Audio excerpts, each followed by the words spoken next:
Aw, thank you, then. Thank you very, very much. I appreciate that. How is everyone? We all doing good?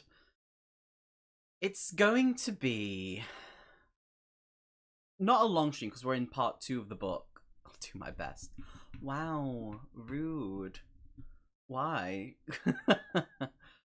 Oof, not a good day then. That's not a good time at all. Cramped myself in a really small place and I don't know how I feel about it. So how's everyone's day been? Everyone good? Everyone ready for this? I don't know if I am. Yeah, it's all good. It's all good. Fun times. No, also I was very good and largely made good choices last time. I mean, you did. I'm dead proud of you, to be honest. It worked well for us, to be honest, because you managed to help us get all our stuff back. So I'm grateful for that. Am I ready for this? I don't know. I might just move some stuff around though, so things are gonna move a little bit. Let's see how well it goes. Oh, that's a bit better. Okay, now I can actually see the chat, and let me just move my mic. Sorry, it's gonna jostle around, and I can see what I have to type in as well. But yeah, no, you did really, really well, and I'm very grateful for that. So thank you. I was looking over there for chat. It was annoying me. I want to look over here. Hello. So much easier to see. So, in the first part of this book, we basically need to go to a new place, a new land called Bazagonia, and it basically ended up being a trap because the person we went to go meet is dead and someone else has taken their place, and we basically went on the run and got captured. Have a very good time then. I hope it's all good. Don't worry about it. I just hope today runs smoothly. So yeah, we were asked by the king to go to Bazagonia to kind of make up, set a truce between this place that we're going to. And on the way there, it's like the leader of this place is dying. We want to make sure we get this truce before with his people. And his people were actually very welcoming on the boat. And when we get there, we notice there's black flags hanging, and the person that we went to go and see is dead, and someone else is taking up his place. And as soon as the people realize, and this person comes up to us with he's kind of armed, like a couple of guards, they mentioned a name, and they were like, "It's a trap. You need to run." And we did. We started running around. Eventually, we got captured because there was no way to escape safely. We were jailed. We were imprisoned, and we had lost all our stuff. And we managed to break out. Kind of go around in like a sort of maze type of place and get our stuff back because of then. Fair. And yeah, after we got our stuff back, we kind of came upon this like ledge, and we were looking down where the guy was who's in charge of his place now, and he's very arrogant and very up himself, very power focused. And in front of him is a Dark Lord, a similar one to the one from the first book that lasted for about 2 books. So things are not going to plan. This is bad. Not only do we have to deal with him, but there's another boss, I guess you could say, a Dark Lord, and that's where it went into part 2. There we go. So it's a part 2. It's a decent sized book. It's like 2 books mushed into one. This should be around about an hour and a half, I think, so we should be okay. But are we ready? You've got your drinks, your munches, whatever it is that you need.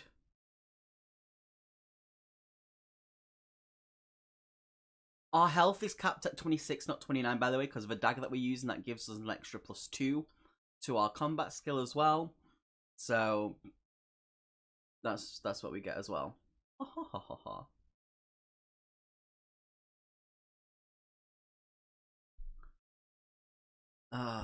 That's a good cup of tea, I'm not gonna lie. Definitely needed it. Am I ready for this? I don't know. I think it's gonna go downhill. We may die. So I've got a pen and paper near me for our save points, as we call them.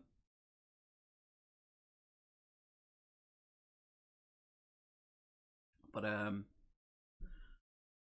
think it's time to do this. Hopefully the volume won't be too loud on this music, but we'll see. So start at 2:01. You catch sight of 2 warriors creeping towards you from a passageway to your right. They are clad in jet black armor and scarlet robes. Their hideous death mask helmets identify them as Dark Dracarium, oh god, warriors. They look like men, but were created long ago by the dark god Nar, and are not of this world. Now they serve in the armies of the Dark Lords of Helgadad. One of them holds a razor-fanged Akataz, a creeping, leathery war dog straining on a chain leash. The Drakkar release his grip upon the leash, and the Akataz leaps towards your throat. So we can either choose to fight this war dog, or try and evade the attack and make a hasty escape. So that's where we're at already. We're already into, like, oh, we may be fighting here.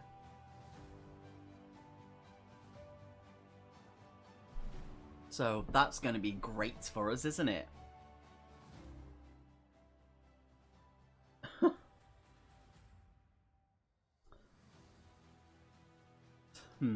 So I think maybe we should try and evade the attack and make a hasty return to 285.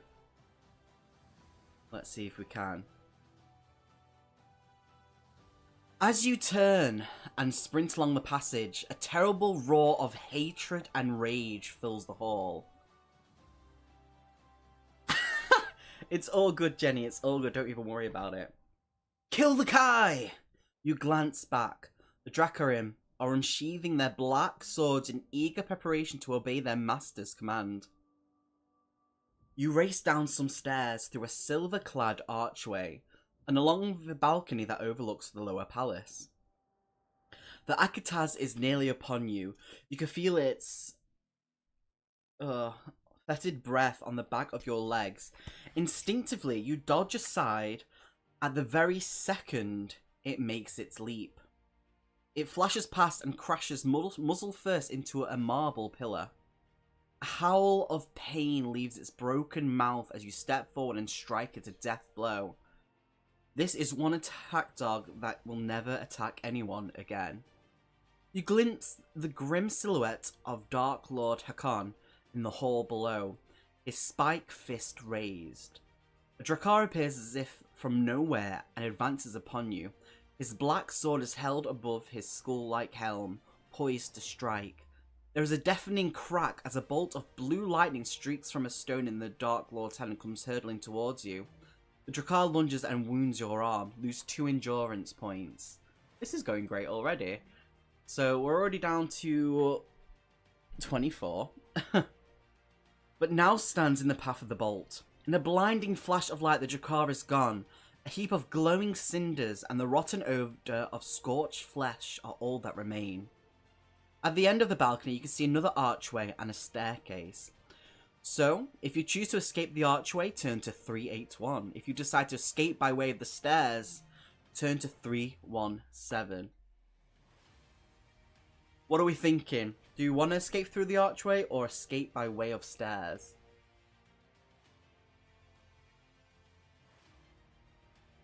Archway, let's do it. 381. Also, this is the picture about the guy that was chasing us who got zapped, by the way. Pew pew. It was the archway, wasn't it? Yeah, 381. As you turn to leave, the Vaxella bids you to wait.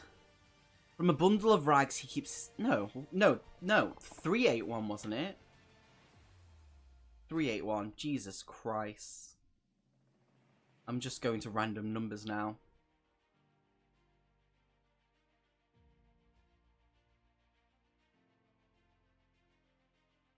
There we go. You run through the archway and straight into a black-robed palace guard.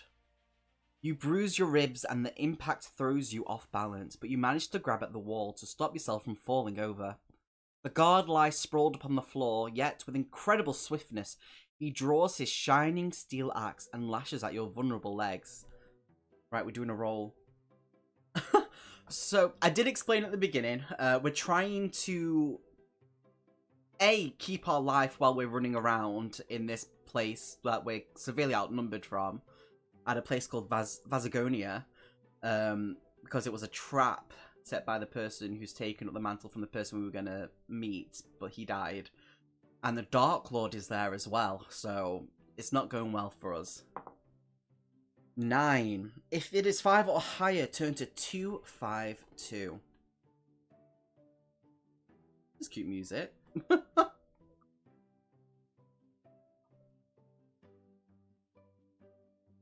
Very different. You whirl your feet away from the shining steel and narrowly escape being wounded as the axe bites inches deep into the polished stone floor. However, before the god can strike another blow, you lash out and send the axe spinning from his hand. He screams as he clutches his broken fingers to his chest.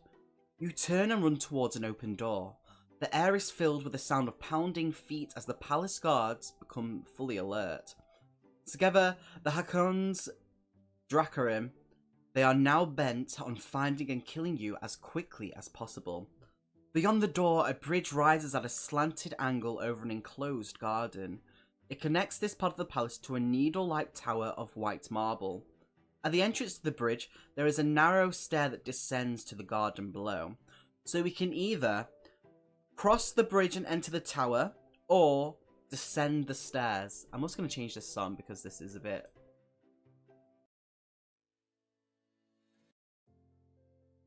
Okay, there we go. I have no idea what's going on, but archway.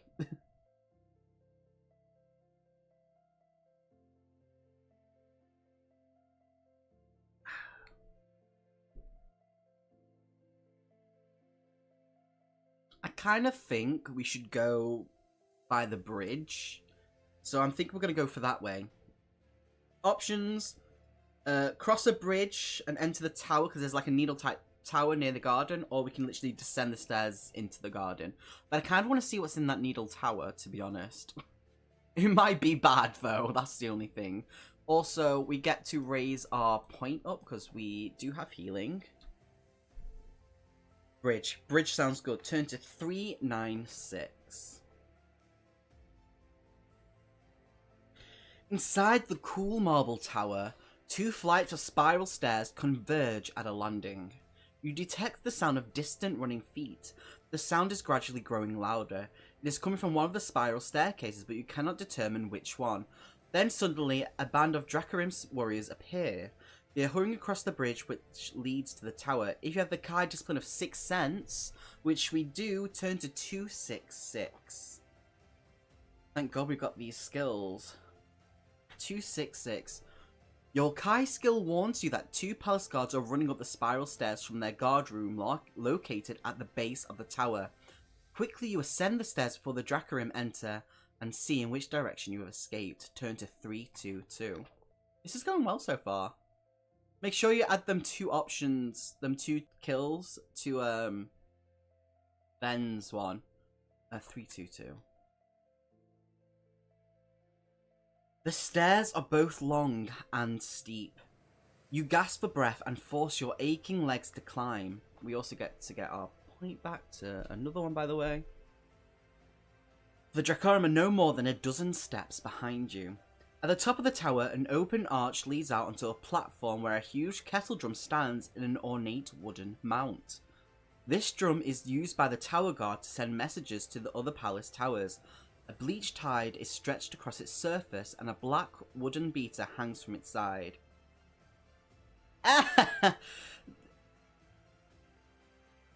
No, so he's now on 7 kills, technically. You're on 50. So, we can either push the drum down the tower stairs, which I really want to do, or ignore the drum and escape out onto the platform. I kind of want to push the drum down the stairs to stop him from coming up. I'm not gonna lie, that seems like a really good option. Just saying. Nice try though, hon. Nice try. What do you think? Push the tower drum down the stairs behind where all the guards are doing? Do it! I love the chaos. Let's do it. Push the drum down the tower stairs, turn to 329. Next page. That's a really creepy picture. The heavy copper drum rolls from its wooden base and crashes down the tower stairs. a thunderous boom echoing from the dark as it careers on a collision course with the enemy. Their screams of horror are cut short when the drum hurtles through the ranks of the Dracarum, crushing them against the hard stone steps. How many was that? I know there was 2 guards and there was a couple of others, so that's another 5 added on. Your quick action has scattered your pursuers, but victory turns sour when you discover that you are now trapped. There are no other stairs leading down from the platform. You have delayed the dragon, but your reprieve looks as if it will only be short-lived.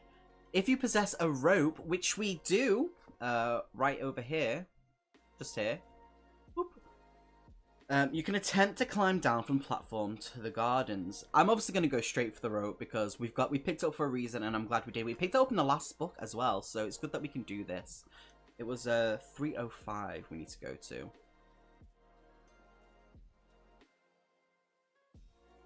After tying one end of the rope to the parapet rail, you drop the other end over the side and rappel down from the tower. You reach halfway when you see 2 Dracarum above you. They are soaring at the knot with the serrated blades of their black swords. Suddenly the rope snaps and you plummet backwards into the void. Oh no.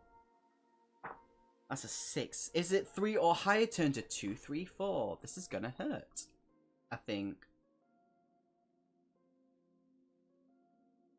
Milo's asleep next to me as well. You tumble and spin in a complete daze, totally unaware of whether you are falling head or feet first. The warm wind tears at your face, forcing your eyelids and mouth open. You can barely breathe. You scream with terror until you hit the upper branches of a toa tree. In the next instant, you hit water. Rapidly, you surface and instinctively you begin to pump your legs. You have no idea in which direction you are swimming, but in 3 strokes you find yourself at the side of this deep sculpted pool of clear water. Still shaken from the shock of impact, you crawl your way out onto a mossy bank. Miraculously, you've escaped injury, but your ordeal is far from over. The Dracarum and the palace guards who watched you fall are at this very moment racing down from the tower and the bridge to the palace gardens. Ahead of you, beyond a tree-lined colonnade, a flight of steps ascends to a small portal in the wall of the upper palace. To your right, a leafy tunnel winds away into the trees and shrubs. We have tracking, so if you have Kai discipline of tracking, turn to 220. We can do this. We're going to get through this easily, I hope. All this chaos of just trying to survive. Your Kai sense of tracking reveals that the winding path leads into the Dracarum's Arboretum, his cathedral of trees. The stairs to the portal lead to a private chamber in the upper palace, but you cannot tell what the chamber contains. So, do we climb the stairs to the portal and see where that takes us? Or do we follow the path that brings us to trees? That's a question for you.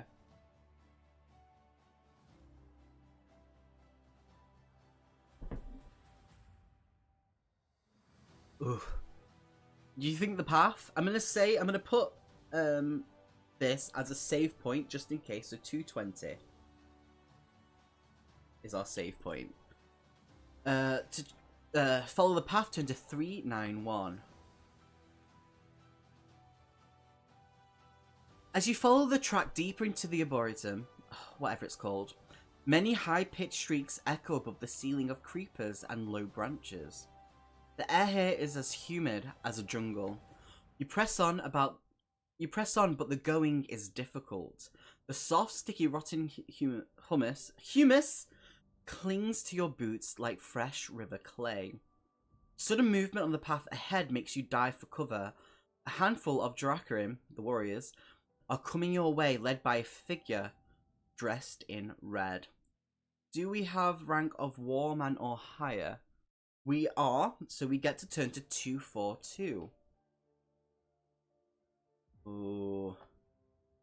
It's gonna be good. 242. You recognize the creature dressed in red. It is a Vordak, a servant of the Dark Lords, one of their powerful undead lieutenants.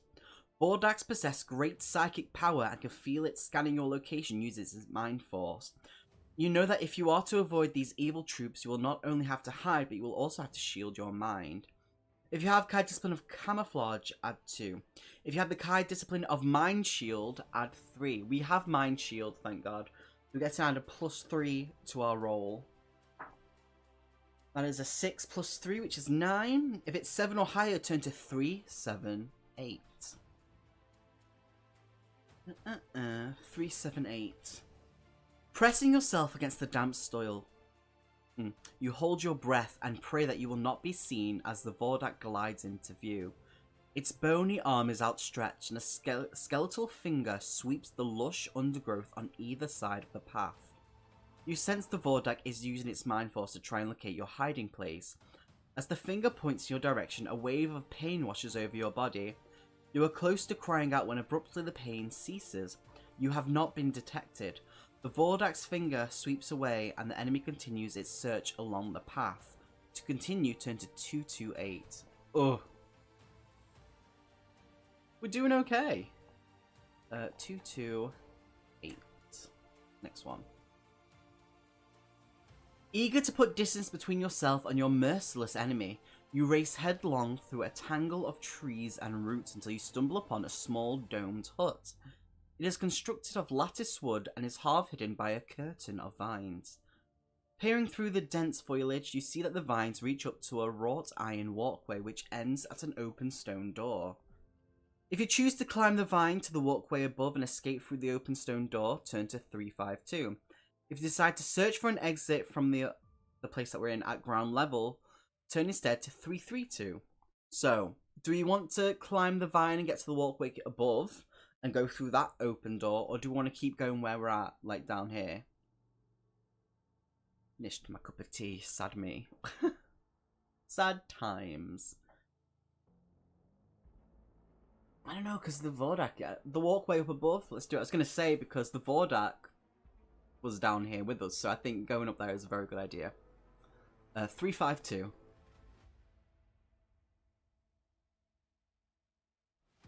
Beyond the poor, 352. Was it 352?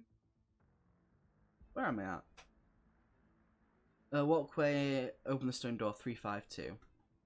Beyond the portal, there lies a vaulted corridor which leads to a grand stairway. Granite, Jesus. Walk this way, talk this way, just give me a kiss.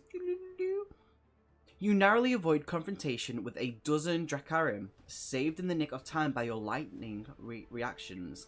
As the enemy rush from an archway in the second floor landing, you dive behind a statue of the recently deceased Zakan. They are so intent on their chase that they fail to notice your hiding place and hurry down the stairs, grunting in their heavy black armor as they run. Silently, you give thanks for the fact that Zakan Mudala, which is the person we were going to see but died, the statue that we're hiding behind, was a very stout man. His statue casts a very large shadow in which to hide. At the top of the stairway, you discover a hatch which gives access to the roof. You climb through it and follow a path of sun-bleached tiles that wind in and out of the domes and turrets, eventually leading to a bell tower. You are feeling exhausted and need to rest. Your mind is still full of the shock of your encounter with Dark Lord Hakan, the sound of his terrible voice repeating the words, Book of the Magna Kai. So the Book of the Magna Kai is something that the Kai originally thought was lost, and that's how they share their knowledge with people. So if he was able to find this book that's hidden somewhere, he can then train others.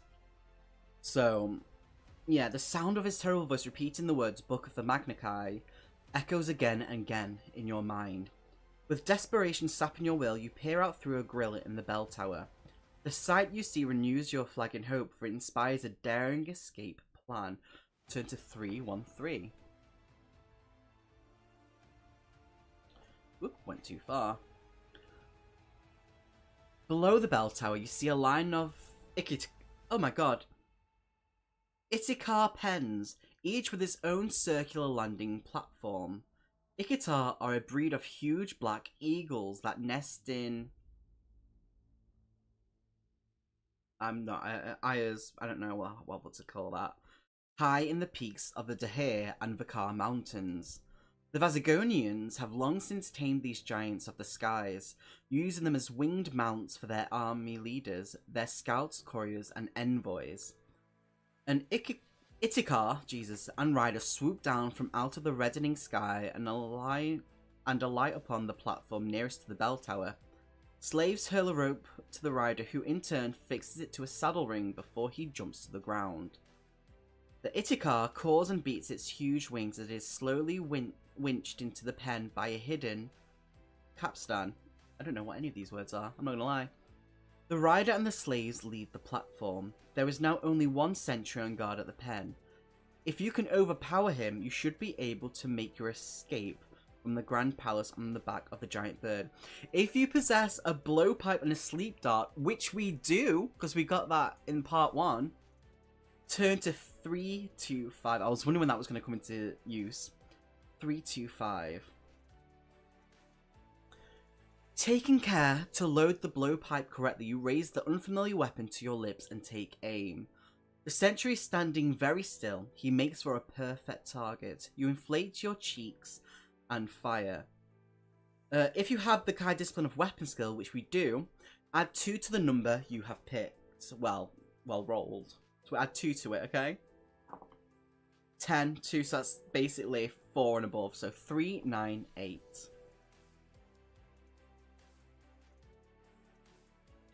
So glad this is going well. Do we get to ride a giant bird? I'm so stoked if we do. The guard raises a hand to the back of his neck and pulls out the tiny dart. Before he realizes what has occurred, he kneels over and lands spread-eagled on the platform. You can hear the clatter of running feet echoing across the palace roof. The Dracarium have arrived. You must act quickly if you are to avoid them. So, we have an option here. Do we quickly search the body of the unconscious guard, or ignore the guard and move quickly into the Ithakar pen? I'm thinking, what if he has something on him that would help us with this giant bird? Maybe he has something on him, or it could just be a waste of time. I don't know which way to go with this one. What do you think? Ugh. Oof. This is tough. This is very, very tough. Don't know what to do. Why is this so difficult? I also need to make sure I get rid of this sleeping dart, because we have used it. And the rope is gone as well. We've used the rope, so let's get rid of that before I forget. No, we've knocked him unconscious. We blew a sleep dart at him, and we hit him. So he's unconscious, sprawled out, spread eagle. So we can either search him, or just try and run. I'm also going to do this as a save point, so 398. Yeah. Search high! Okay, 207. Let's see.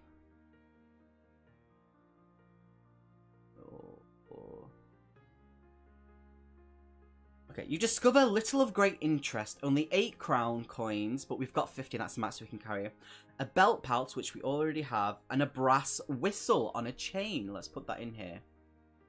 Which hang around the guard next. You may take this if you wish, but remember to mark them on your action chart. So we've got a brass whistle. Let's do that.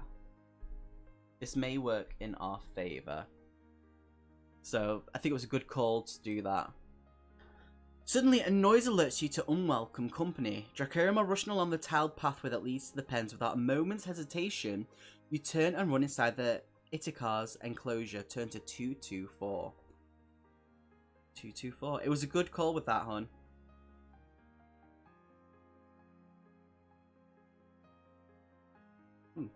The great blackbird beats its massive wings and caws hoarsely in its domed pen. 2 black eyes, fierce and cold, fix you with a deadly stare as you edge nearer to its perch. Grabbing the saddle pommel, you haul yourself up, but suddenly there is a flash of razor-sharp talons. Instinctively, you shield your face as a glint of orange sunlight is caught on the Ithakar's curved beak. Its huge claws slash the air barely inches above your head. If you have the kind discipline of animal kinship, which we do, turn to 308. It also talks about an onyx medallion, which I do believe we have as well. We do have that. So the thing is, do we want to do animal kinship or the onyx medallion? Oof. This is gonna be tough.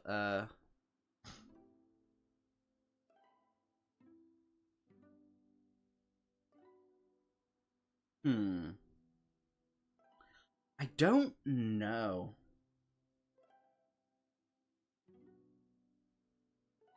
I'm not sure. Do you think it should be our decision? Okay. Okay. Let's, So, 1 to 5, we do animal handling. 6 to 10, we use the onyx medallion. So we're using animal handling. 308. It can take many years for a rider to tame an Itikar, but by nature they are wild and vicious creatures. You use your special Kai skill to communicate with the giant bird to assure that you mean it no harm. It fixes you with a cold black stare, but you sense that it is no longer hostile. As you settle down upon its wide saddle, you catch sight of the Dracarum as they come streaming across the gangplank. Quickly, you lean forward, unhook the anchor rope from the saddle ring, and snatch up the thick leather reins. Turn to 343. Okay, so it went well for us. 343.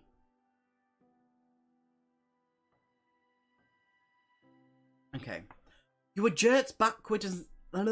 English. English is difficult. You were jerked backwards in the saddle when the powerful Itikar leaves its perch. It shrieks and caws, and its wings beat as loud as thunder. A handful of Dracarum are scattered like rag dolls when the great black bird emerges from its pen and takes to the sky. You catch a glimpse of Drakkar, his death mask slashed in two by a swipe from the bird's razor-sharp talons. Shrieking in pain, he pitches from the landing below and tumbles to his death in the palace gardens far below. Yes. The golden domes of the Grand Palace shrink away as the... Oh my god, it's the word Itikar gathers speed. Soon you have passed over the city wall and find yourself heading out towards the shimmering salt flats of Lake in Rahim. The land below is bathed in beautiful orange twilight as the sun slowly sinks behind the Dahir Mountains to the west. Elated by the success of your daring escape, you throw back your head and give voice to a triumphant yell that is carried away on the chill evening wind. As if in answer to your cry, an echoing chorus of shrieks pierces the sky. Fear returns to your heart as you catch sight of a flock of Kran, hideous, leathery-winged flyers from the Darklands. Each of them carries a Dracarum warrior astride its back. They are more than a mile behind you, but they are quickly closing the gap. Less than an hour of daylight remains. If you can evade them a little longer, you may be able to lose them when night falls. You are now high above the centre of Lake in Rahim, Christ, and you must decide in which direction to steer your flying mount. Consult the map at the front of the book before making your final decision. So where are we at?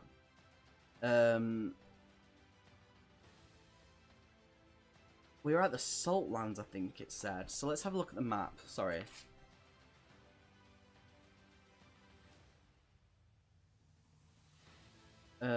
Okay. So, let me try and do this. We're basically around here, I believe. Let me just double check this.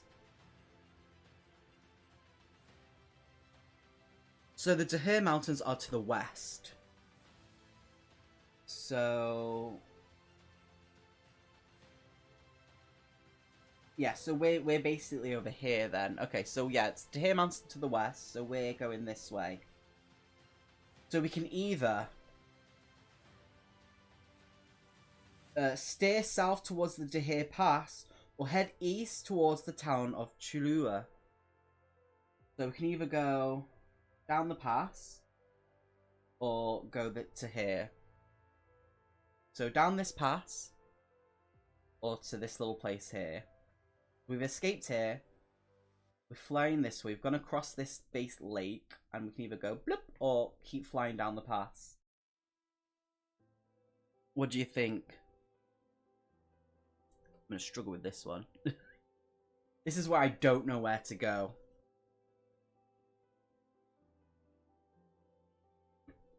The pass? We can do the pass. Turn to 264.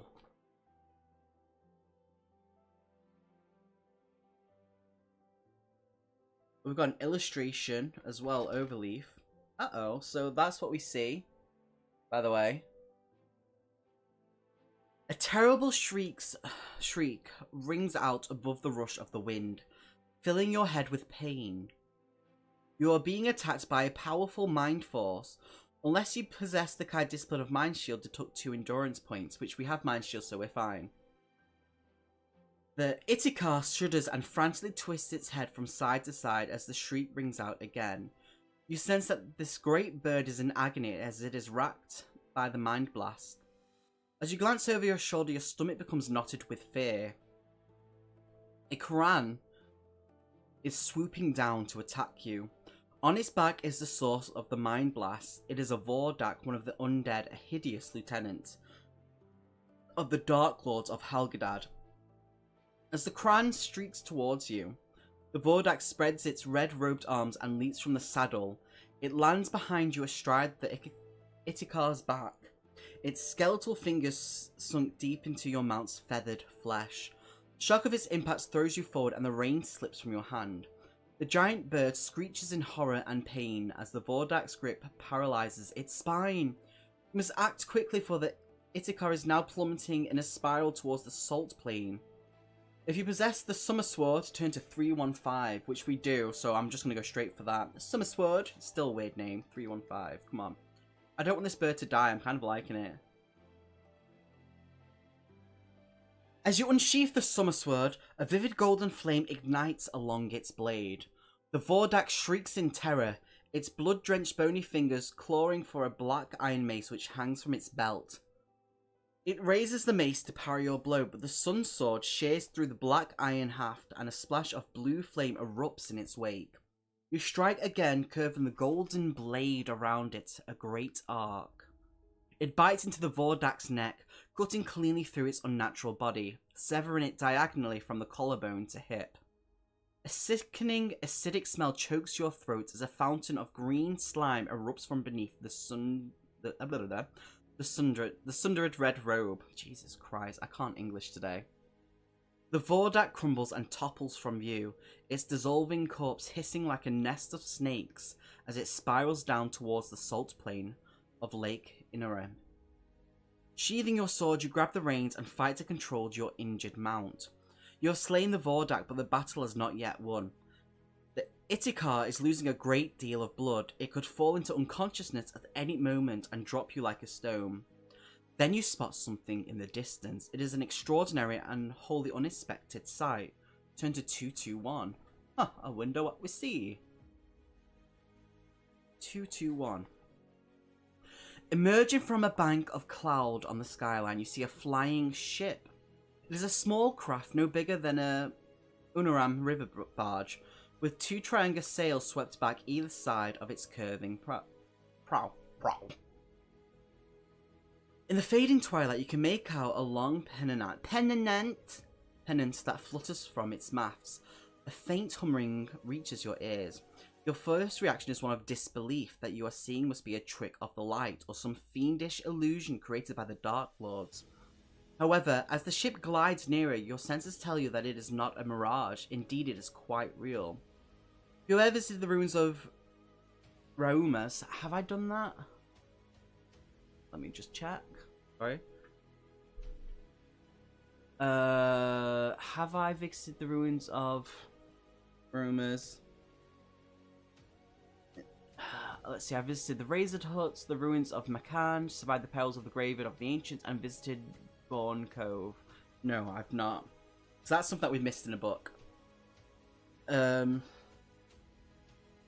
if you have not turned to 275. 275. This might go well or not. You recognize the flag that is flying above a fortified platform in the center of the strange craft. It is the Crescent and Crystal Star ensign of the Magicians Guild of Turan, which is good because we know someone from there. A city in northern Summerland. The sky ship is commanded by a young Summerlanding wizard, one of your own countrymen. He's about your age and he's dressed in a flowing dark blue robe embellished with emblems of sun and stars. You are so stunned by the You are so stunned by the fateful appearance of this flying craft that you fail to notice the blood which is now seeping from the Itikar's mouth. The creature is near to death. Suddenly the great bird lets out a pitiful and agonizing caw.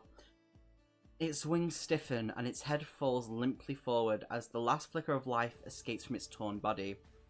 You are pitched forward and your stomach heaves as you are sent plummeting down towards Lake Inrahim.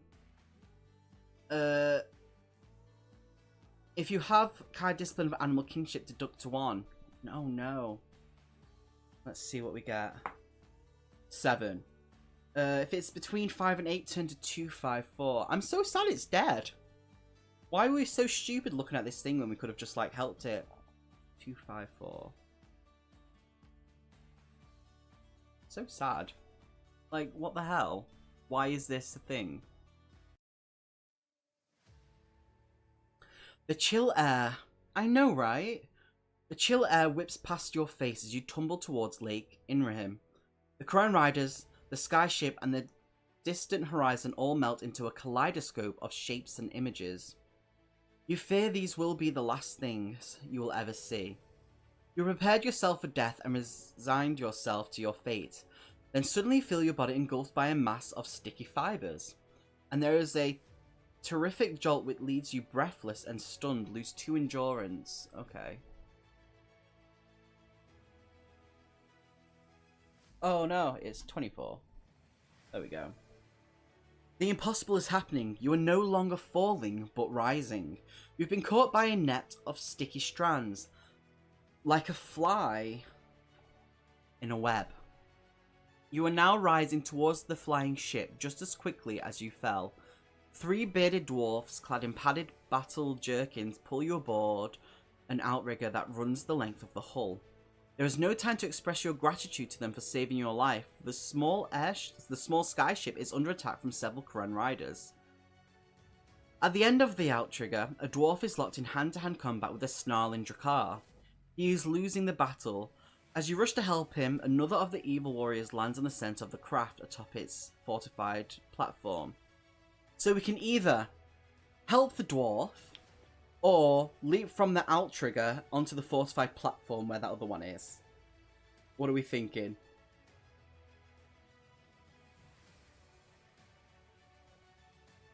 It's sad that that thing died. I wonder if there's a picture in the back of what it looks like. It might do. Oh, there is! It's literally a giant type of... And we've got... Oh, I don't know if I'll be able to do this. That thing we flew on. It's like a giant owl type of thing. So I'm kind of wanting to help the dwarf, but could be an ally. No, exactly, I agree, because we do get allies in this, and we've had people helping us throughout the books when we've helped them in the past. So let's help the dwarf turn to 280.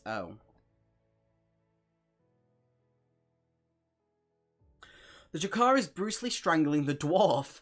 As he catches sight of you, he releases his grip and smashes his mailed fist into the dwarf's face, sending him tumbling away into space. Inflamed by this act of cold-blooded murder, you draw your weapon and attack. Okay, so here we go. We've got our first fight. Well, Drakkar,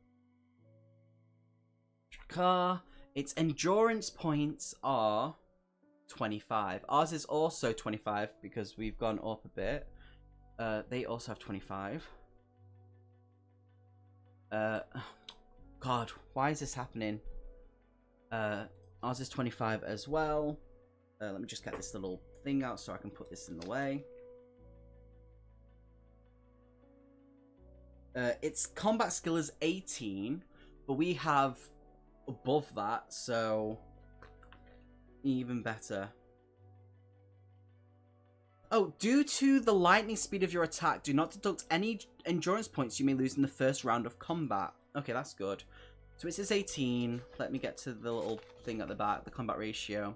So ours is plus 11, so basically we're going to roll better than anything. So let's hope we roll high. I'm sad that the dwarf died though. I was hoping he'd be like an ally. That is a 7. So it gets 18 damage. So it's on 7 health. We don't get injured, so that's even better. Let's 8. And it is dead. We've killed this thing. We don't get hurt at all through that. So even better for us.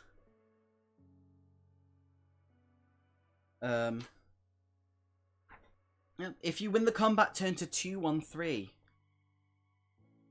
Oof. The Jakar falls to his knees and makes a horrible rasping noise as he tries in vain to prise open his shattered death mask. Your blows have staved in his helm, and the buckled metal has fractured his skull. You lash out with your foot and kick him from the outrigger, sending him spiraling down to Lake in Rahim to join the dwarf he murdered.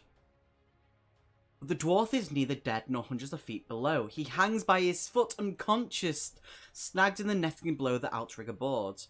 You grab the dwarf's leg and haul him to safety before continuing the fight. The platform now looks empty. No heads are showing above its armed parapet, and you sense something is very wrong. Instinctively, you leap from the outrigger onto the main hull with your weapon poised to strike. Turn to 3-6-1. Uh-oh. 3-6-1. Ducking beneath the boom sail, you clamber onto the platform just in time to witness a desperate struggle. The magician is pinned to the deck, his left arm skewered by an enemy spear.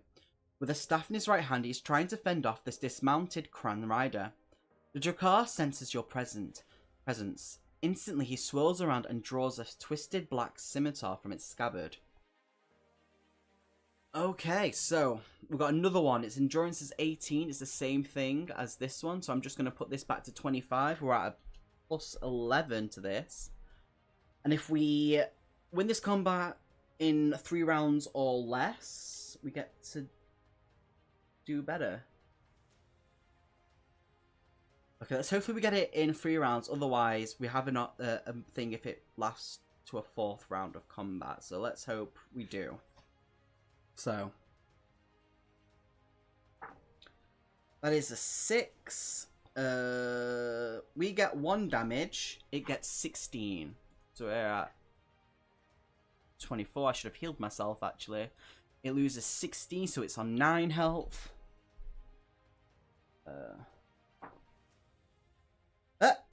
That's a 1. It loses 9 health.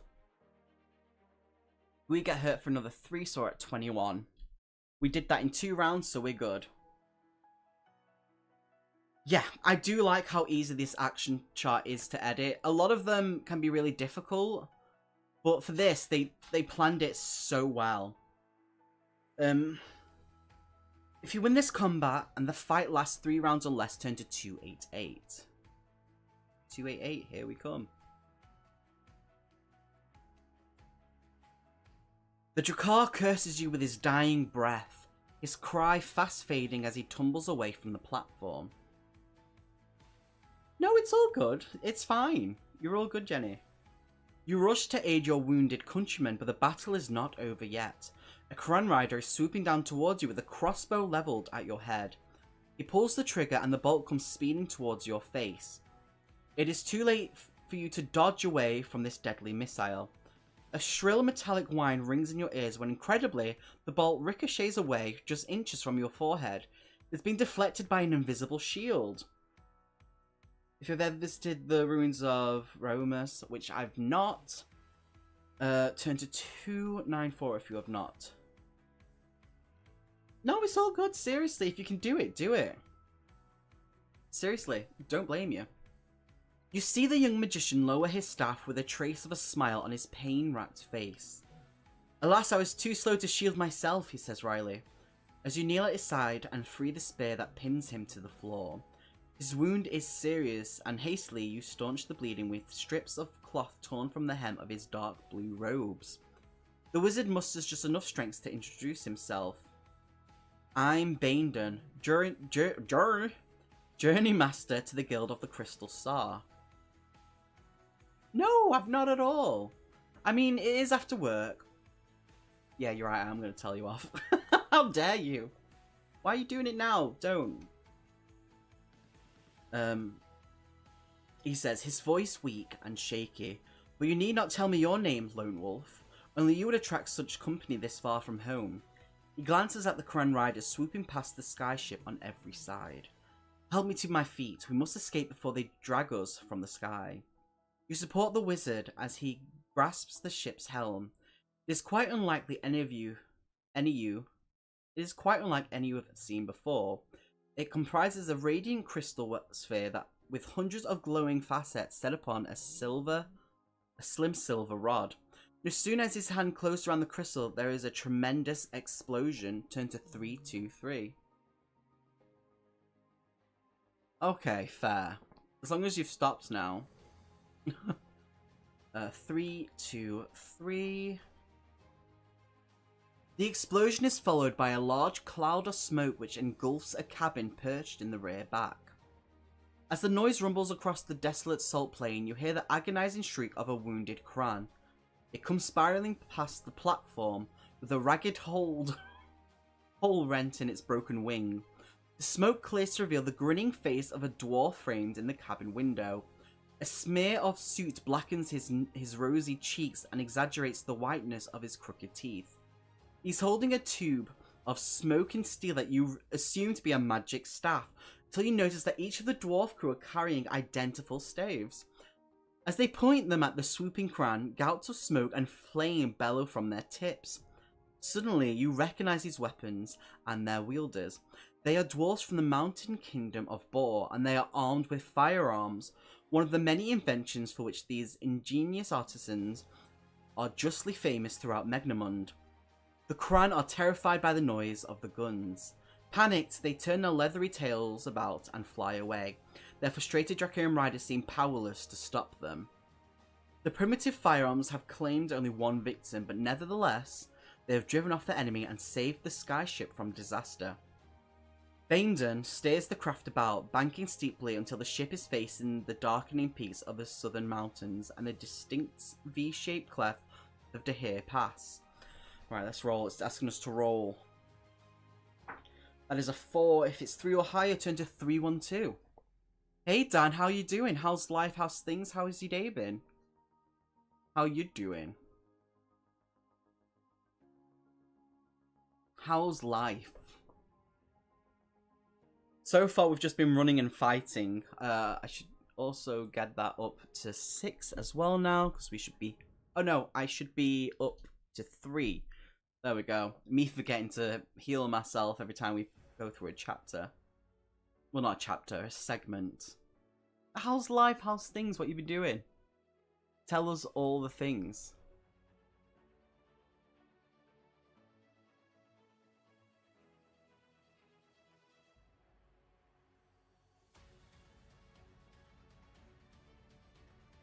Pardon me?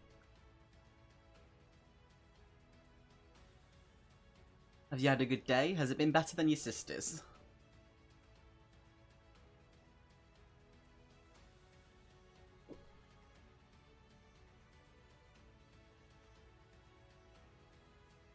Right, we're at 312. The dwarves are clearing the deck of battle debris. A dead Drakir lies sprawled face down across a pile of chests and sacks that are ropes beneath the boom sail. As the dwarf grabs his legs to cast him over the side, suddenly he springs to life and sends the dwarfs tumbling in all directions. He screams like a fiend, his black axe cutting a wide arc around his blood-smeared body armor. A curse, vile and evil, echoes from his death mask as he draws back his axe to throw. His chosen target is you. If you have the kind discipline of hunting or sixth sense, which we do, turn to 210.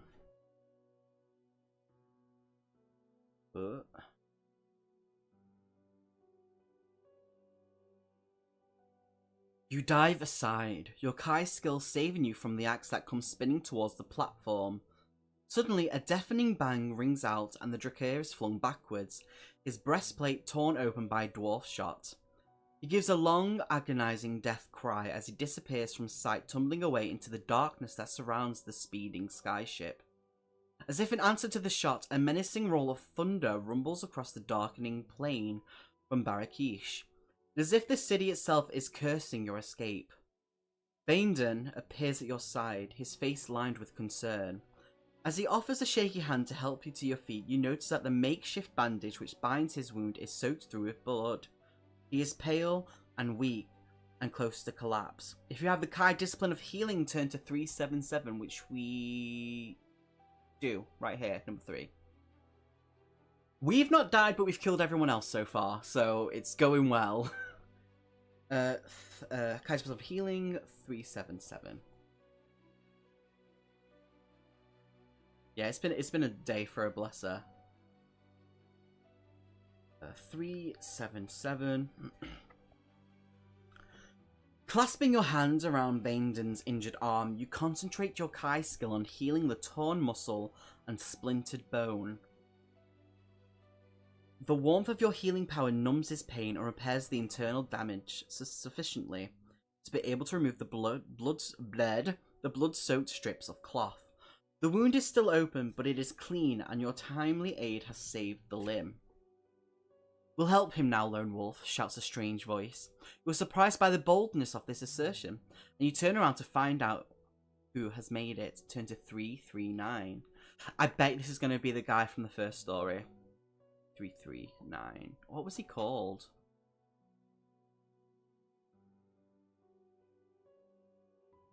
Wait, was it? Was it 339? 339, yeah. Two dwarfs clamber up onto the platform and hurry to their young captain's side. One flicks open a red velvet satchel strapped to his barrel-like chest and removes a glass vial and a clean linen bandage. They attend to the wound, and as his strength returns, Baindon listens intently to your account of the terrifying events that have led up to this meeting. As you conclude your woeful tale, Baindon speaks, his voice full of grim determination. The future of Summerland rests in your hands, Lone Wolf. We must stop Dark Lord Hakan from destroying the Book of the Magnakai. I've heard tell of the Tomb of the Mahan from the nomads of the Dry Main.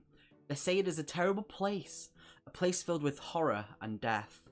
For what little there is left to die there. It lies beyond the Dahir, near the oasis of Bal Luftan. This is all I know, for the Mahin hid their tombs well, and what few traces remain have long since disappeared beneath the shifting sands of the Dry Main. Your face conveys the disappointment you feel upon hearing these words.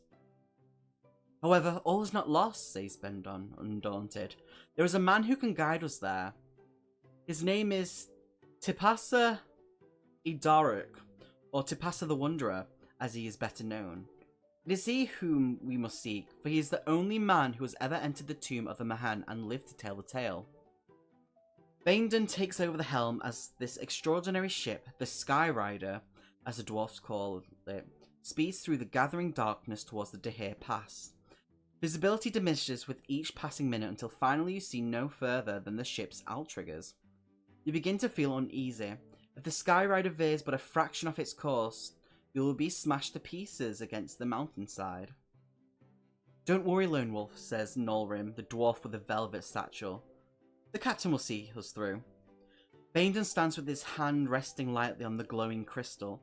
He appears to be so relaxed that you would easily believe that he is some kind of trance.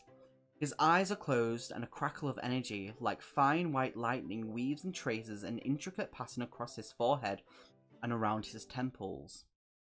The dwarf leads you to the cabin at the rear of the craft, where the crew are excitedly recounting their glorious victory over the Kran Riders. They are seated about a table cluttered with plates of steaming food and jugs of foaming ale. The rich smell of spiced meats and potent boar brew fills your nostrils, remind you of how ravenously hungry you are. You make short work of the meat and marrow placed before you. Restore 3. I'm literally now back up to my full health of 26. Even better, I would have been anyway. However, you have your doubts about accepting a jug of ale. Boar brew is so strong that in many cities throughout Megnamund, it has been banned outright for fear of the havoc it can cause. We have an option for you all. Do you choose to accept the jug of the notorious ale, or do you decline the offer? Meat for me too, but productive. I'm glad it's been a productive day for you, Dan. Meetings suck, though. I'm with you on that. So yeah, that's our option. Either accept the notorious ale, or decline. Because apparently this can wreak havoc on us.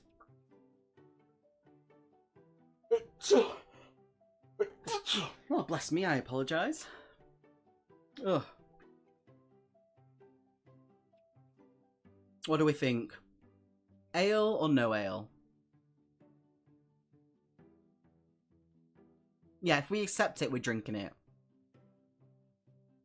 I would assume anyway.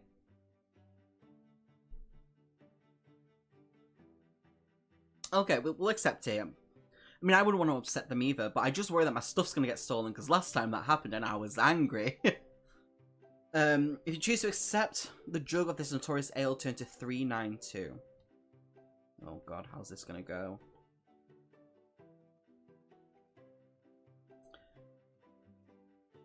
Oh no. The ale is thick and creamy, with a taste that reminds you of malted apples. You lower the half-empty tankard and wipe away the froth from your lips with your sleeve. Okay. If your current endurance points is less than 15, deduct 2. If your endurance points total is 25, add 2 to the number. And if you've reached the Kai of Savant, which we haven't, add 3. So we get a +2 to this. Please roll high. That's a 4. That's bad. Oh wait, we had a 2. Okay, still lower than 7. 3, 6, 4. Oh no. Oh no.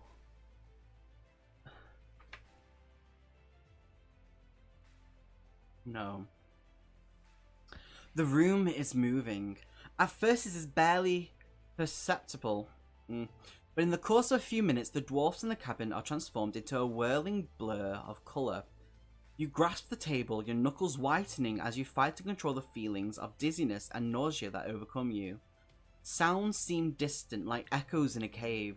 Then abruptly the spinning stops and an unfeeling blackness engulfs your senses. You have just collapsed unconscious to the floor, turned to 380. I'm gonna be pissed. Shortly after dawn, the next day, you wake with a splitting headache. With bleary eyes, you peer around at the snoring dwarfs who occupy the tiny bunks of this cramped cabin. The low hum of the ship's engine only serves to increase the pain that throbs like a demon inside your head. It causes you to wince and grit your teeth as the slightest movement of your stiff and aching limbs. You lose 2 endurance points to the effects of the monstrous boar grew hangover. I'm not gonna do that. I'm not gonna lose my point. I'm gonna keep them. Fuck it. I'm gonna use this. I'm gonna keep my points. Gingerly, you gather your equipment. Okay, we keep our equipment. We're good. And climb up on deck to find everything in deep shadow. The Skyrider is hovering beneath a massive outcrop of sandstone that juts from the side of a mountain. Baindon is standing at the helm, but he is no longer seemingly in a trace. Cran Riders, he says, pointing to a sun-bleached valley beyond the shadows. They arrived with the dawn. You stare out across an alien landscape, a mountain valley filled with thousands of pillars formed from massive and precariously balanced boulders. The pillars reach so high into the sky that an avalanche looks inevitable. The Vasagonians call this place the Koos, the Needles. Note to self, never again. Yeah, for real. Perched upon 2 of these huge rocky columns are Kran, their Dracarum riders scouring the valley with telescopes. An hour passes before they take to the sky and disappear. Trim the boom sails, Bosun Wyrm, orders Baindon, his voice barely audible above the increasing hum of the Skyrider. We've a fast run ahead. Ooh! If you possess a black crystal cube... Do we have a black crystal cube? let me see. We've got a golden key, ticket to port pass, red pass, summer sword, dagger, chainmail, dagger. Here are the keys: a fire sphere, bloomstone triangle necklace, diamond, silver helmet. We don't have a black crystal cube. Turn to 247. Damn.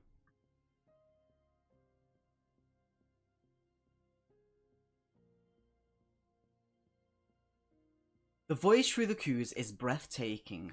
The Skyrider glides between these magnificent towers of rock which rise from the valley floor with a fantastic and unearthly grandeur.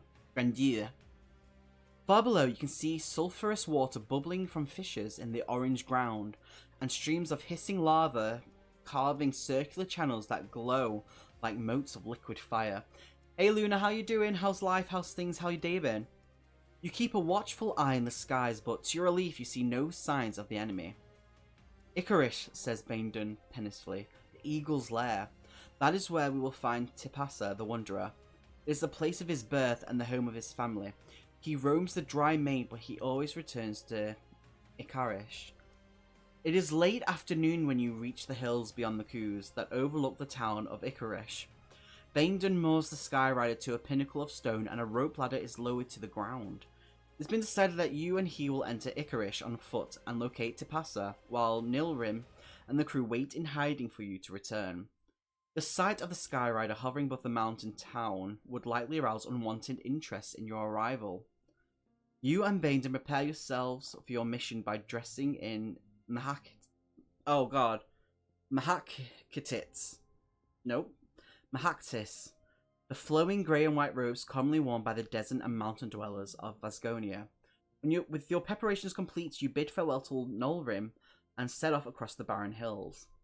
I'm doing online shopping for my trip to India. Are you can't believe that it's only a month away. Wow, I'm so excited for you. I can't wait to hear all about it, and obviously the pictures you're going to be taking. I'm so excited for you. You've waited a long time for this. Let's see what we get. As an 8, if you roll 8 or 3 or higher, turn to 383. It really has. 383. You trudge through the loose red sand, your face is covered to protect you from the swirling dust and blazing heat.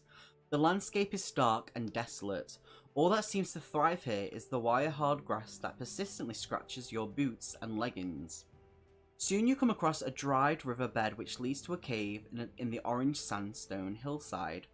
A wooden plaque is nailed by the mouth of the cave, but you are unable to understand the strange words painted on its badly sun-blistered surface. So, we have an option. We can either investigate the cave, or ignore the cave and press on to Icarish. I've applied for my visa. Awesome, you should find out about that soon, I think correctly, in a couple of hours, right? Ordered an adapter and power bank, very smart. Ordered electrolytes, and I'm now looking into insect repellents and some meds. You're smart, because I wouldn't have even thought about that, to be honest. So this is the first series we're doing, 1 to 5. This is the end of the first series. We've got the second series ready to go. I think we've nearly finished this book. Because we just need to find this guy in this book, and then this book is finished and we get to start the next series, which is where we advance ourselves even more. So I'm excited about that. So we can either investigate the cave where this wooden plaque is nailed to that we can't understand, or actually go towards Icarish where we're supposed to be going to find this dude. I will let you decide. Well, I will be right back because I actually need to pee, so I will be right back. Sorry.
Right, I have returned.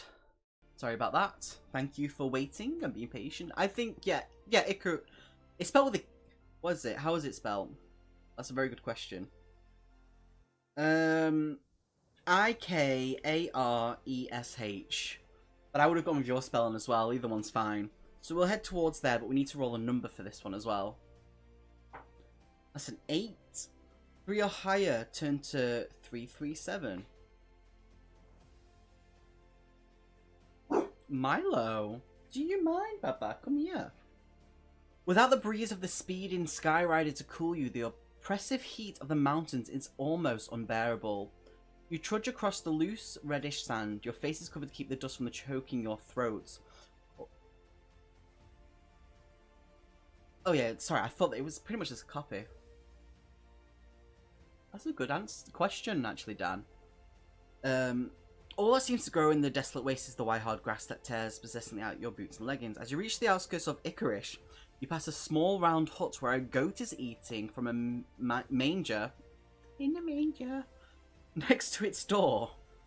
A man appears at the darkened doorway and bids you welcome. He touches his forehead in a salute of friendship and invites you both to enter his humble home. If you have the Kai discipline of 6 cents, turn to 365, which we do. So I'm going to use that. Let's go up to show that we do have it. 6 cents. 365. You sense that the man's show of friendship is quite genuine. He may be able to help you find Tipasa, the Wanderer, if you accept his hospitality. So do we want to enter his home and ask, or do we just decline and keep going?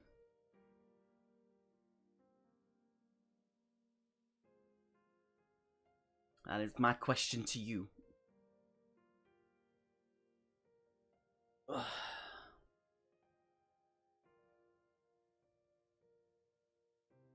I think we should take his, I think we should go in. It's not who we need to see, but he may be able to point us in more of a direction of where to find him. And also, apparently we're quite parched, so he may give us some water.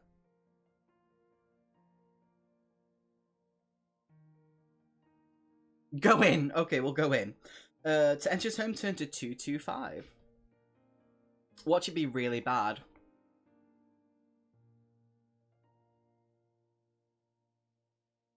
The man is short of stature but broad-shouldered and strongly built. Physical characteristics... Oh my god, I nearly struggled. Common among the tough mountain dwellers of Vasgonia.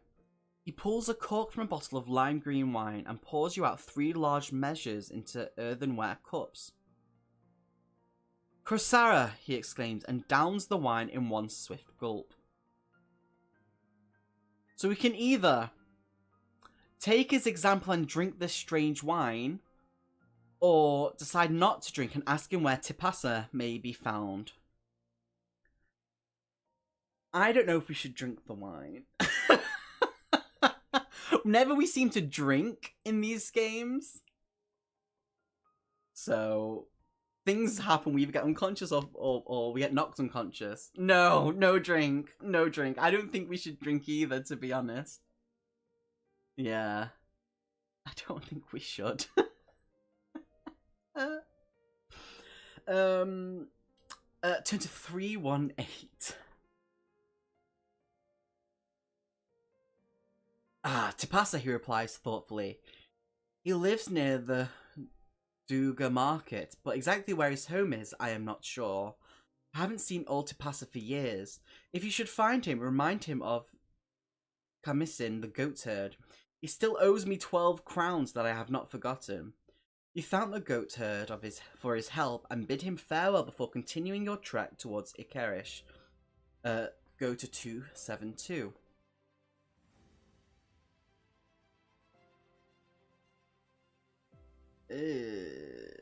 272. You follow a path along a dry gully. Worse might be for the best, yeah. It is the bed of an ancient river that once flowed through the mountains. An arid breeze blows eddies of red dust along the banks of dead earth. Oh my god, why don't I'm struggling? After a while, the white-walled buildings of Icarish suddenly appear, and as the dust settled, you find yourself standing in a small square close to the open archway of the town's east gate. Perched upon the tall basalt monolith in the centre of the square is an eagle cast in bronze.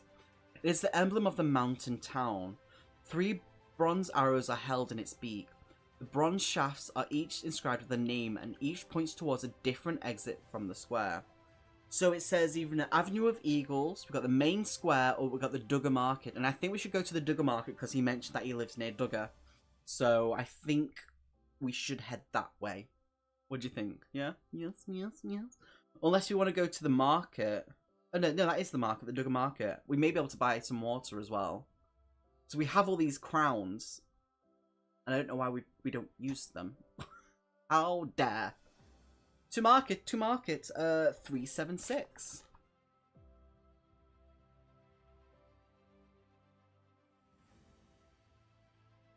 "40 paces along this street is a barracks, a long whitewashed building with an ugly square windows. A soldier sits dozing in the evening sun with his spear resting against his lap. Some children are tossing hollowed out larnuma fruits at him, trying to catch them upon the tip of his spear. Opposite the barracks stands a tavern with a line of saddled duggars tied to a rail near the main door. The braying of these sand horses reveal the sound of revelry drifting out from the tavern door." So we can either enter the tavern or continue along the street to the Duggar Market.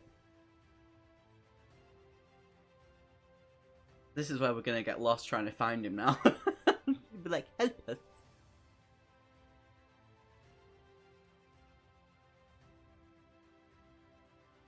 You want to go straight to the market? Okay, I'm just going to put that as a save point. 376. I wonder if it has the picture of these horses. What are they called?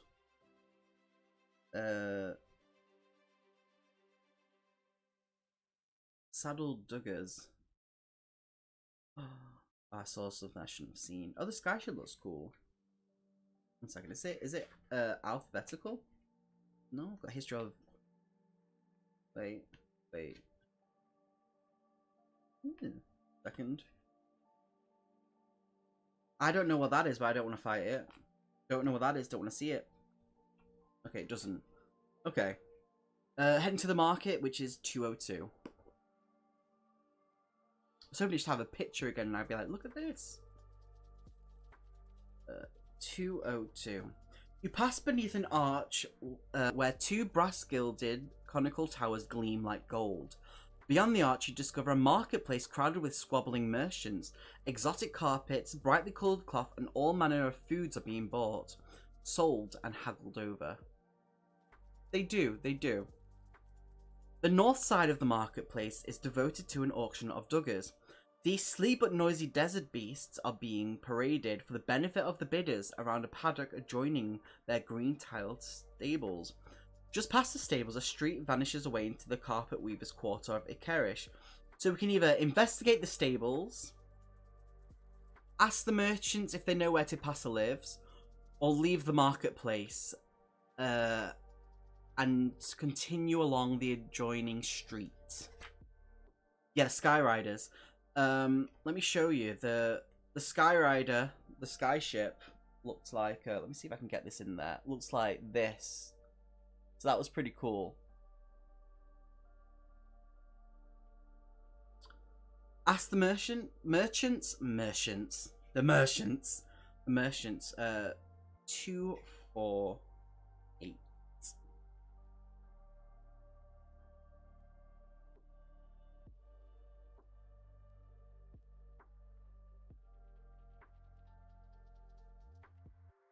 A small, heavy-set merchant is hawking his wares from a stall set close to the archway, his eyes twinkling from beneath his turban. As you approach, he launches a flood of wild claims to pursue you to buy his clearly inferior goods. He looks surprised when you interrupt him with your question. "Tipasa," he answers. Yes, I do know where he lives."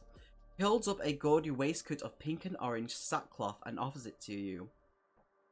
"It would make a worthy gift for your esteemed friend," he suggests, "and only 5 gold crowns." Clearly the merchant expects you to purchase this shoddy garment before he will tell you where Tipasa lives. So we can decide to buy the waistcoat and pay the 5 gold, or refuse to pay for it, or... I think we should just buy it from him. He's clearly struggling. I don't mind losing 5 crowns, because we do keep finding more. Buy it.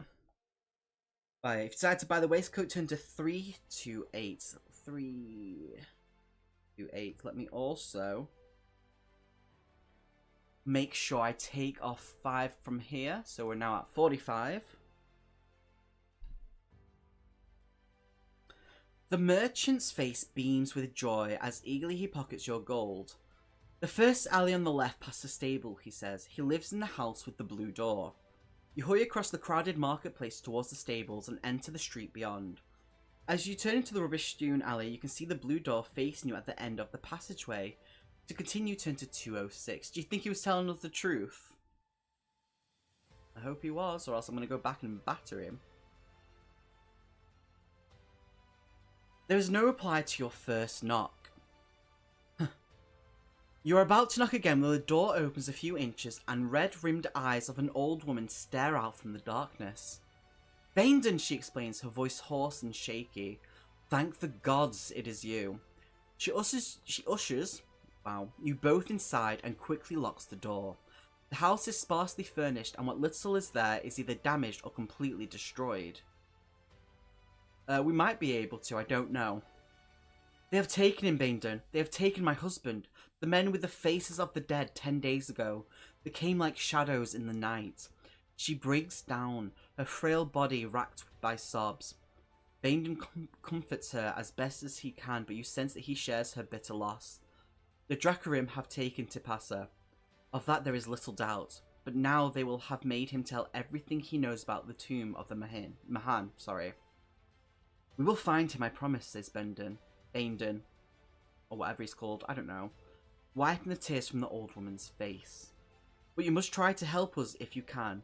Tipasa always kept a diary of his travels. Do you still have it Do you still have it? Whatever. I'm just making up words as we go now. A flicker of hope shines in the old woman's eyes. Yes, it is here. He told me to hide it in case the evil men came for him. She kneels at an empty fireplace and prizes a loose brick from the chimney.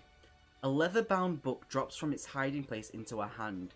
She gives it to Baindon, who studies its yellow pages, his face lined in thought. You notice that the book is full of cryptid symbols, numbers, calculations, and pictograms. They are drawn by the night stars, says Baindon, tracing his finger along the astronomical drawings. They hold the secret. I know, but without my star charts we cannot hope to find the tomb. We must return to the Skyrider at first light. There I shall be able to make sense of this book. Turn to 331. Oh. Uh-oh. You get only a little sleep this night. I guess we don't, unfortunately. I guess because we have to leave. Your mind is filled with the challenges of the quest that lies before you. You are haunted by fears that Dark Lord Hakan may already have beaten you to the tomb of the Mahan and found the book of the Magnakai. You rise before dawn and breakfast on a meal of sheep's butter and dry milk cake. Oh my god. Let me try that again. You rise before dawn and breakfast on a meal of sheep's butter and dry milk cake before bidding farewell to Tipasa's wife. You trek back to the Skyrider, passes uneventfully, and by noon you have reached the rocky crag where the craft is moored. Nolrim is the first to greet you, but he cannot hide his disappointment that you have returned unaccompanied. Do not worry, Nolrim. The answer lies here, says Baindon, holding up Tipasa's diary. Prepare to set sail. As the Skyrider rises into the blue desert sky, Baindon hands over the helm to Nolrim and bids you to follow him to his quarters at the prow. For 3 hours he pores over his charts, making calculations, checking instrument readings, and racking his brain for the solution that will pinpoint the tomb of the Mahan. It's no use, he says, tired and exasperated. Jesus, I struggle with that. I just cannot fathom these numbers. As you peer at the pages of Tipasa's diary, suddenly you realise that they are written in code. What Bainton assumes to be positions of stars is in fact a code to 3 numbers that give the precise location of the tomb. Consult the map at the front of the book to help you discover the location of the tomb of the Mahan. The first of the 3 numbers is equal to the number of oases of... Okay. Wait, I'm going to need help with this one. 1 second. The first of the 3 numbers is equal to the number of oases on the trail between Ikarish and Birabalu. The second, Jesus Christ, is equal to the number of cities in, oh my god, Bazagonia. Oh my god. And the third number is equal to the number of islands off the coast of Cape Kabar. Right. Let me just make sure I write that right, because I can't even read my own writing. 1 second. I didn't expect this.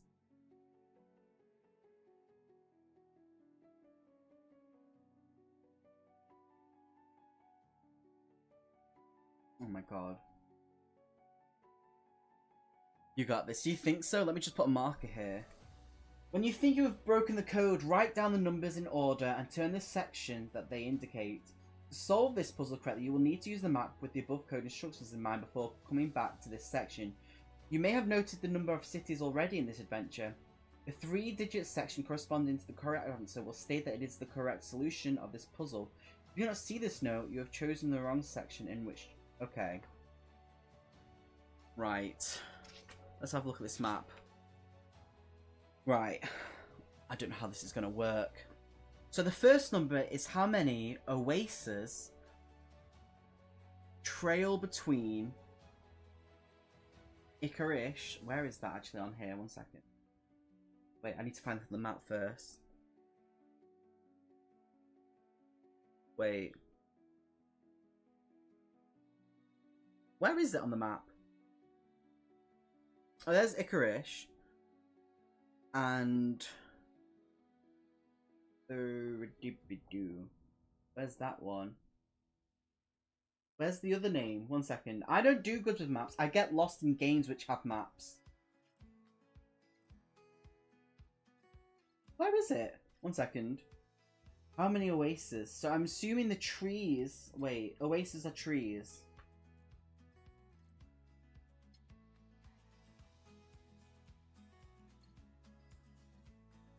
Okay, so Ikarish is here, and it's down here where it is, and we've got 1, 2, right, and we've got 3 here, but then we also have 1 just here, so I don't know if we count that one, but I've made a note of it anyway. Number 2 is the cities in Vasconia. It is.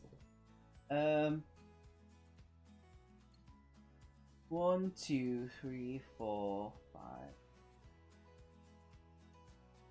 No, wait, it doesn't make sense. Wait. Cities are the big ones, I'm assuming, not the small ones. So...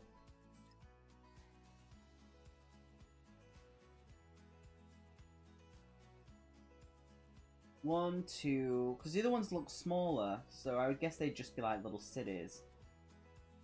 So, I don't know. 1, 2, 3, 4, 5, 6, maybe? And then the islands of the coast of Cape... I don't know.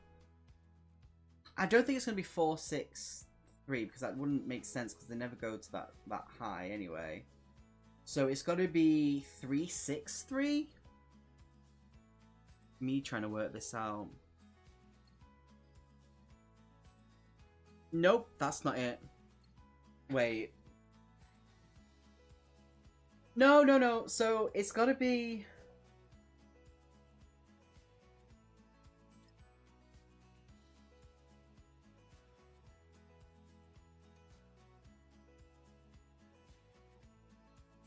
What does it mean literally in between? Because it'll be...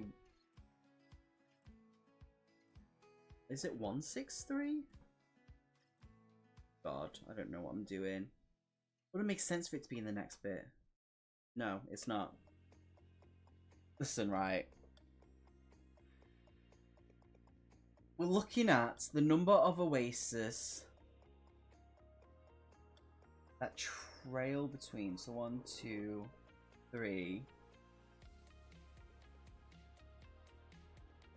It's gotta be 3. There's no other way. The cities has gotta be wrong though. Because on the map it doesn't tell us which are cities, but there's a lot.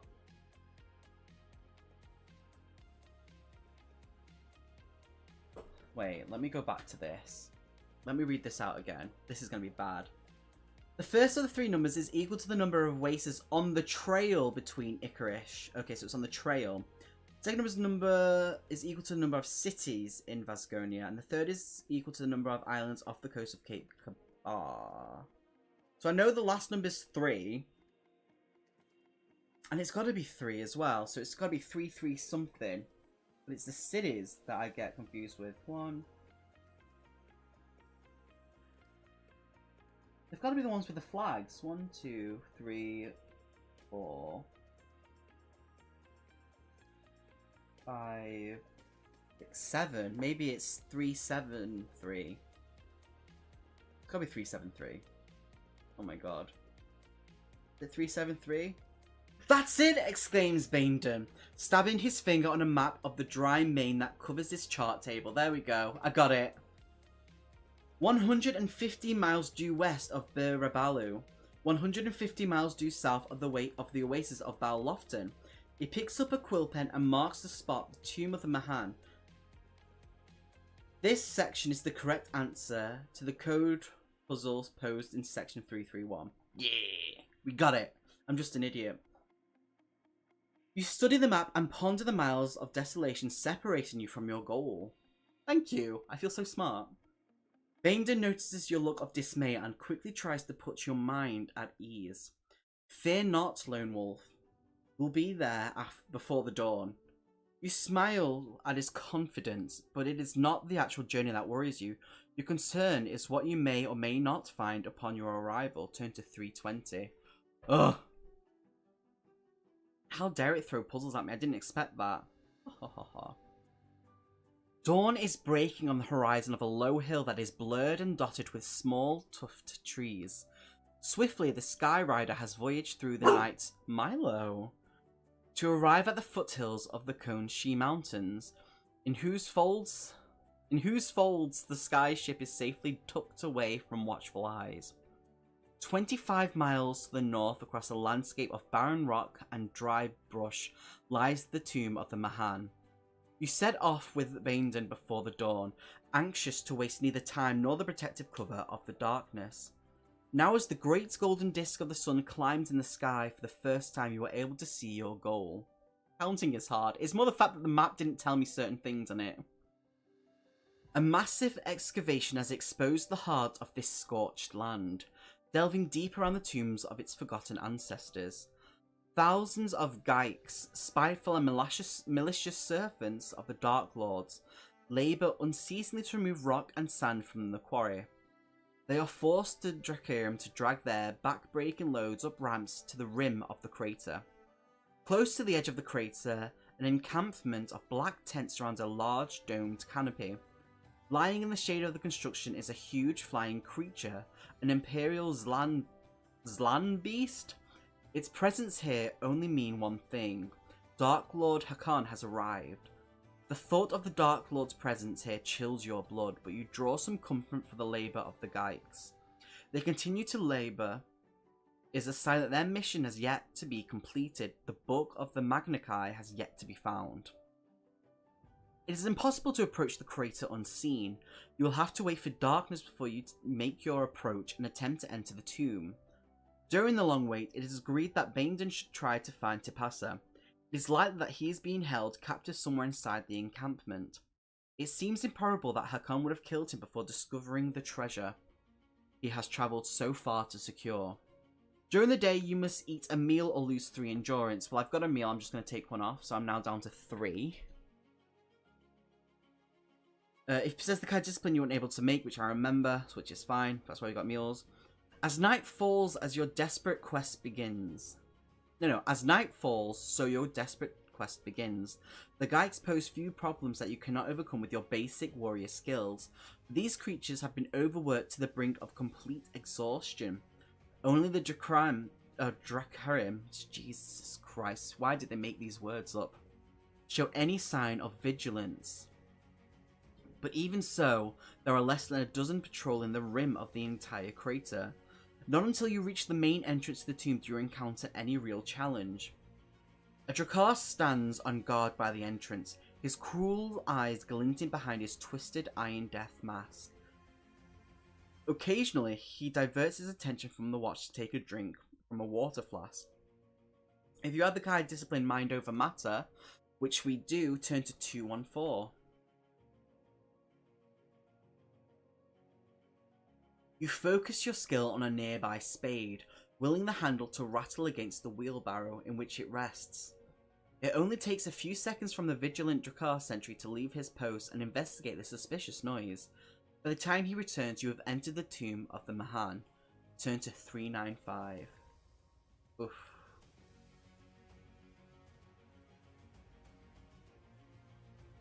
For as far as your eye can see, a perfectly straight sandstone corridor slopes away into the distance.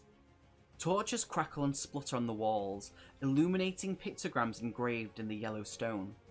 At regular intervals, roughed-edged slabs protrude into the main corridor. You stop to take a close look at one of these slabs and the floor beneath it and come to a frightening conclusion. They are traps, set off no doubt by the Geiks when they cleared this corridor of sand. Rather than instructing the Geiks to avoid them, the Dark Lords must have deliberately used their slaves to trigger them.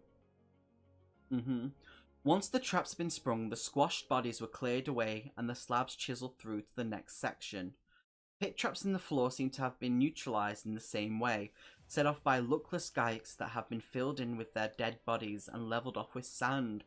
The thought of this heartless barbarity fills you with a sense of renewed revulsion for the Dark Lords and their kind. Just over a mile along the corridor, eventually you arrive at a large stone door.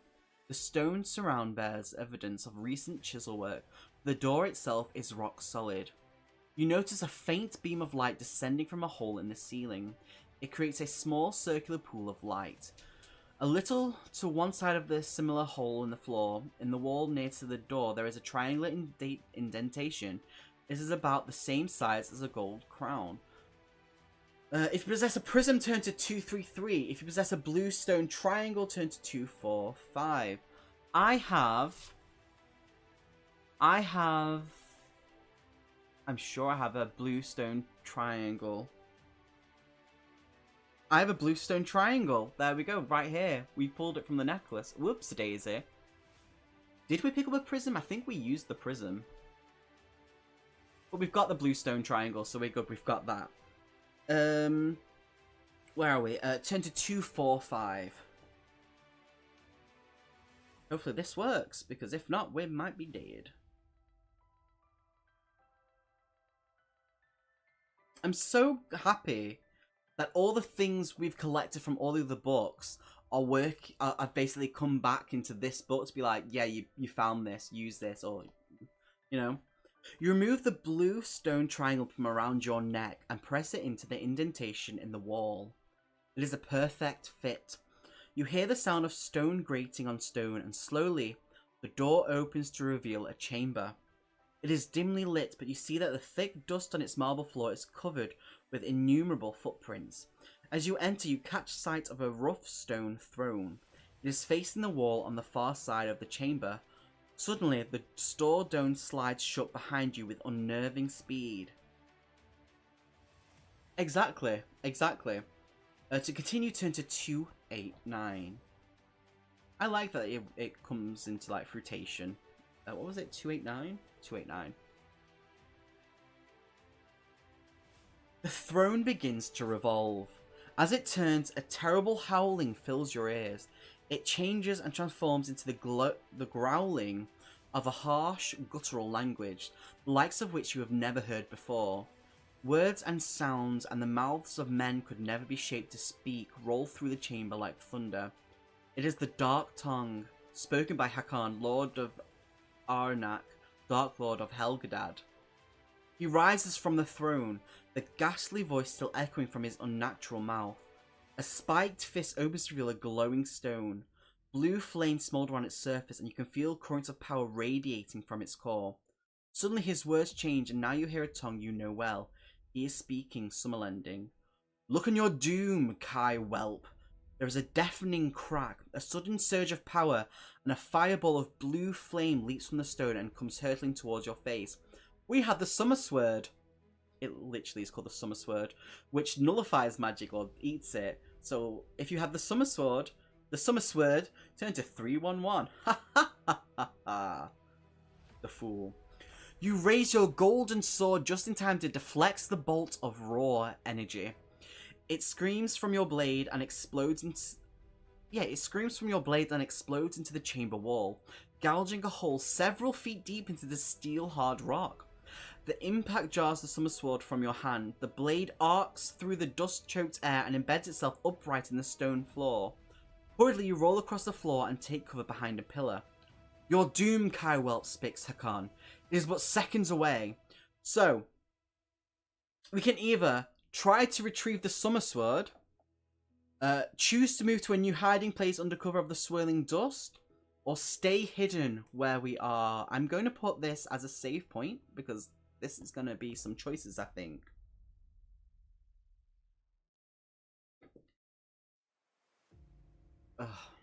So what do we think? Get the sword! Do you think we should go for the sword? I know we need it to kill him, that's for sure, because it's the only way to kill them. It's a 2, 7, 8. You run half crouched towards your golden blade, grab its hilt, and then continue at full speed towards the cover of another pillar. A burst of energy leaps from the Dark Lord's fist and explodes the base of the pillar, severing severing it completely from the floor. A tremendous roar fills your ears as you are thrown backwards by the shock of the blast. Lose 3 endurance. That's fine. Hakon's unnatural laugh rises above the tremendous crash of falling stone, growing louder and louder until your head is filled with agonizing pain. If you have the Kai discipline of Mind Shield, which we definitely do, because I always made sure I had that, turn to 2-2-3. It's got to be a boss fight soon. 2-2-3. Yeah, 2-2-3. Suddenly, the pain subsides, but the onslaught has only just begun. Uh-oh.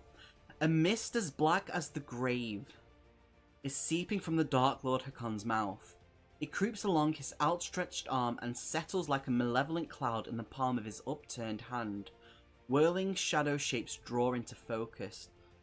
This is really cool because it looks very Lovecrafty in this. I'll show you a picture in a minute. Wings and tentacles sprout and take form. A curse in the Dark Tongue shakes the whole chamber, and then a deadly flood of horror hurtles from his hand. If you possess the dagger of Vashna, which we do, because we found it, which is here. Whoops, the daisy, here. Turn immediately to 286. Otherwise, we would have had to fight something called a crit spawn. The crit spawn, let me tell you, its combat skill is 24, and its endurance is 40. But this is what it looks like. Very Lovecraftian, very demure, very mindful. It really does.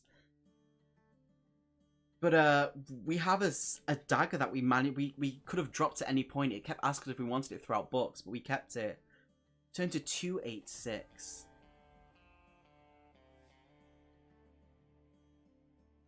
Two, 6. You draw the dagger of Vashna from your belt, and blue flame courses the length of its twisted blade. The flood of crypt spawns soars upwards towards the ceiling to avoid you. They recognize the power you wield and are in terror of it. Hakon himself stands in awe, unable to accept that you are brandishing the weapon of the entity that dominated him centuries ago.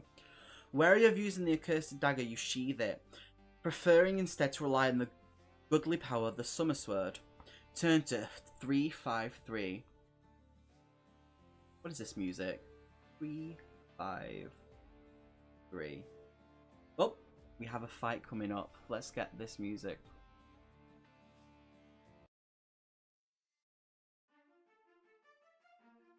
You rise the summer sword and will divine blade to discharge a bolt of power that will burn this evil dark lord from the face of Magnamund forever. The blade shimmers with golden flames, but no searing blast issues from its tip. Suddenly you realize what has happened. You are in a subterranean location and there is no sun that the sword can draw upon to charge its unique power. Hakon utters a terrible laugh and shakes the floor. A beam of blue flame is growing from the stone in his hand, forming a fiery blade that crackles and spits as it parts the dust-choked air. The stench of death and decay fills your nostrils as the Dark Lord prepares to launch his assault. We're fighting. Okay.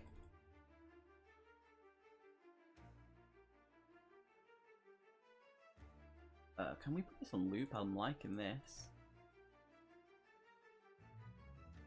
I cannot put it on loop. Fuck it. Dark Lord. His endurance is 45. Our thing should have gone up. So our endurance is actually at 25 because we... Oh, not 255. 225 even. And his combat skill is 28, the same as ours. Unless you have the card Discipline of Mind Shield, reduce your combat skill by 2, which we don't have to do. Let's do it. This is it. His skill is 28, mine is 28, so we don't have any bonuses to this. So it's literally just a battle of rolls. So, let's hope we do well. That is a 3. I get hurt for 4. But don't forget, we do have some potions that I can use instead of attacking. And he gets hurt for 5. What was his thing again? 43 was it? 45. So he gets hurt for 5. Ugh, okay. I'm trying. Let's do this. Yes. Okay. So he gets hurt for 12. I don't. So he's down to 28. I want that back on again. Excuse me. How dare.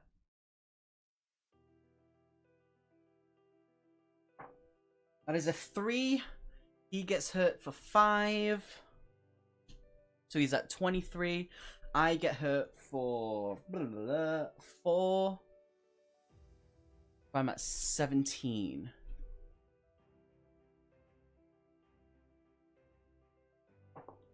That is a 7. I get hurt for 1. He gets hurt for 9. Worked just right. I hope everything's okay. So he's at 13 himself.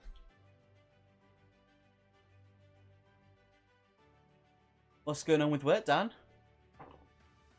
10. He gets hurt for 12. He's got 1 point left. I don't get hurt. That is a 2.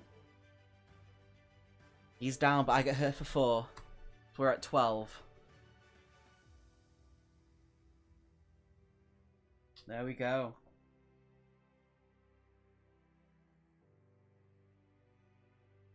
If you win the combat, turn to 400.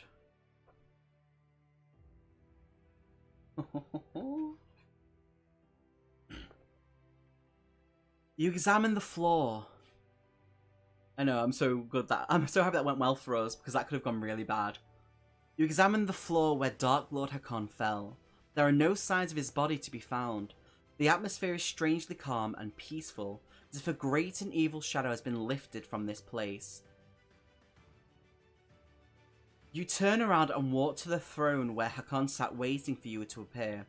Beyond it lies a portal, an ancient inscription carved deep into the blood-red stone.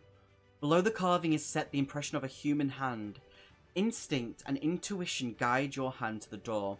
The carving fits around it like a glove. Silently, the portal slides back to reveal your destiny, the Book of the Magna Chi. Set upon a pedestal, the book lies open, its secrets revealed to your eyes alone. As you lift the sacred book, the very air throbs with the vibration of the force locked within the sun gold cover. With a pounding heart, you take the book and hurry from the chamber. By the time you reach the foothills of the Kunashi, Baden has successfully completed his mission. He and Tipasa are waiting for you. When they first see you appear, clutching the Book of the Magna Chi, they barely contain their excitement. The Night of Triumph, says Baden jubilantly, will herald a new dawn of hope for Summerland.